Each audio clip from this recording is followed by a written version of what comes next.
Hey there YouTube, Ruckman with Crew3 here, and I'm back with your weekly Pioneer deck techs after a brief holiday hiatus. This week's deck, like always, is one that I'm really excited to talk about, Blue-Green Devotion. I must say, this wasn't a deck that I designed, but I've been playing it a bunch and having a lot of fun, so big shouts to MTGO user LAA11, whose deck list I've been using. Now let's dive in and see what this fringe combo deck has for us. Starting off, we have 3 Overwhelmed Apprentice to help us filter our early draws, while adding to our devotion count and can be used as an early blocker in a pinch. Apprentice here serves an alternative to Wishing Well from the non-company based variants of the deck, so instead of being able to draw a card, the Apprentice gives us more potential hits with company. Next, we have 4 copies of Merfolk Trickster, which allows us to tap down aggressive creatures or turn off key abilities while adding 2 devotion to our board. Routing out our early creatures are 2 copies of Harbinger of the Tides, letting us bounce a tapped creature back to our opponent's hand with an option to cast it with flash for 2 extra mana, giving us another piece of potential interaction that grows our devotion count.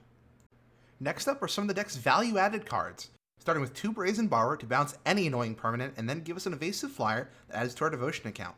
Followed by 4 Gadwicks, giving us a whopping 3 devotion, makes for a pretty efficient blocker, and when played from the hand off Nykthos can draw us a whole new hand.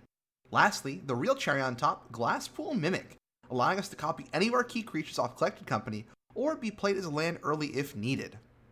Now we come to the real fun cards and core of the deck. First off, we have 4 copies of Risen Reef. While it only adds 1 to our devotion, its ability is what really matters. When Risen Reef or another elemental enters the battlefield under our control, we get to look at the top card of our library. If it's a land, we can put it into play tapped, or if we don't put a card into play, it goes to our hand instead. And you may be thinking, hey Ruckman, this deck doesn't have any other elementals. Well, that's where our 3 copies of Master of Waves comes in. These 4-mana wizards give us a 1/0 elemental token equal to our devotion to blue, and trust me when I say it's pretty easy to get almost 10 tokens off of Master of Waves. Being pro-red also makes it a pretty good card against the burn and mono-red matchups, and while we can't hit it with Collected Company, it makes a perfect clone target for our Glasspool Mimics. Lastly, once we're done drawing all those cards, we're going to need to win the game, which is where the 4 copies of Thassa's Oracle come in handy. So our main game plan is to thin our library with Master of Risen Reef, to then win the game off a big Oracle. And, as a backup plan, a bunch of 2/1 Water Horses can put the game away as well. Oh, and I guess because we're a Simic deck, we have to play Uros, so there's one in there too. Now, to help us find all those value creatures, we have the aforementioned playset of Collected Companies, which are supported by 3 copies of Wizard's Retort to help us push through our spells or interrupt our opponents. For lands, we're playing 4 Breeding Pool and 4 Botanical Sanctum to ensure we have all 8 of the best Simic dual lands in the format, alongside 1 Hinterland Harbor and 1 Yavimaya Coast to help make sure we have an untapped green source when we need it, while not dealing too much damage to ourselves. Next, we have 4 Nykthos, because what's a devotion deck without Nykthos? Which means rounding out our 22 dedicated lands are 8 islands. In our sideboard, we have 4 Mistcaller to help interrupt our Oops All Spell opponents, and they also work great against any Naya Winota decks we may run into.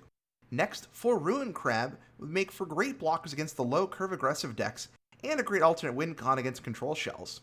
2 Aether Gust to interrupt a wide variety of matchups, 2 Entrancing Melody to steal some key creatures like, say, our opponent's Uros, and 3 Mystical Disputes for going up against rival blue decks.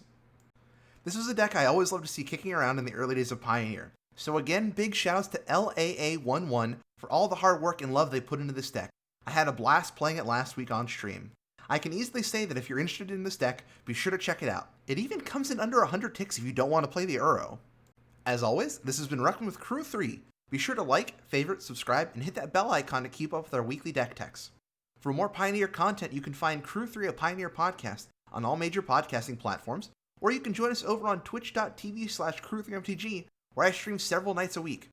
If you'd like to see your name added to this wonderful list at the end of all of our videos, head on over to patreon.com/Crew3MTG to support the podcast and this channel. Have a good one. Bye!